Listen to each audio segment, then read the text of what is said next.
अब मुद्दे की बात यह है, अगर हमें बुरा लग रहा है तो हिंदू और मुस्लिम के रूप में ना सोचते हुए भारतीय के रूप में सोचें कि एक्चुअली क्या बुरा लगना चाहिए। हमें ये बुरा लगना चाहिए हर बार सुरक्षा में चूक कैसे हो रही है।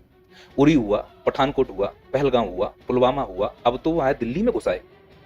जितनी भी संस्थाएं हैं वो कर क्या रही हैं। अब इन संस्थाओं में काम करने वाले अधिकारियों कर्मचारियों के काम पर प्रश्न चिन्ह तो नहीं लगा सकते, उनका मनोबल तो नहीं तोड़ सकते। वो तो बेचारे दिन रात जी जान से लगे हुए हैं।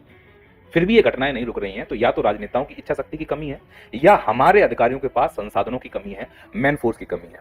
नहीं तो ऐसा नहीं हो सकता कि इतने कर्मठ अधिकारी, इतनी अच्छी अच्छी संस्थाएं भारत में हैं, फिर भी हर बार 4 महीने 5 महीने के गैप के अंतराल के बाद कोई ना कोई बड़ी बड़ी घटनाएं देखने को मिलती हैं, खासकर आतंकी घटना।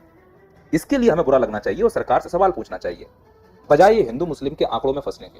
वो अगर फंस भी रहे तो हमें क्या मिल रहा है, क्योंकि अगर ये सच है तो फिर अगली बार फिर घटना होगी, और अगर घटना होगी तो बचाने कौन आएगा? यही संस्थाएं।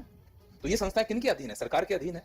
तो अगर घटना होने ही वाली है और ये बात सत्य है जो तुम सोच रहे हो, तो फिर कड़के से आवाज उठाओ कि भैया इन संस्थाओं के लिए व्यवस्था कीजिए। संस्थाएं उतने अच्छे से काम नहीं कर पा रही हैं, अधिकारी अच्छे से ईमानदारी से काम कर रहे हैं, लेकिन नियत ठीक नहीं है। ऊपर नेताओं में बैठे हुए जो लोग हैं वो तो, इन संस्थाओं ने अपना काम कर दिया, जो गुनेगार थे वो पकड़ लिया। अब हमें अपना काम करना है। जो ये घटना हुई है उसके लिए जिम्मेदार कौन है, वो कब जिम्मेदारी लेंगे?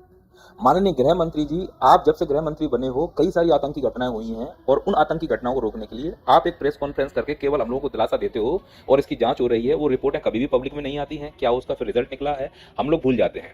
माननीय प्रधानमंत्री जी, जब देश संकट में है तो आप देश छोड़कर भूटान गए हो वहां के राजा का जन्मदिन विश करने के लिए। कोई अंतरराष्ट्रीय मीटिंग नहीं थी, 2-4 देशों की वहां पे कोई मीटिंग नहीं थी, सिर्फ बर्थडे विश करने के लिए आप देश को, खासकर अपनी ही राजधानी को छोड़कर चले गए। यह दौरा रद्द भी किया जा सकता था, जिससे आपकी जिम्मेदारी समझ में आए प्रभु।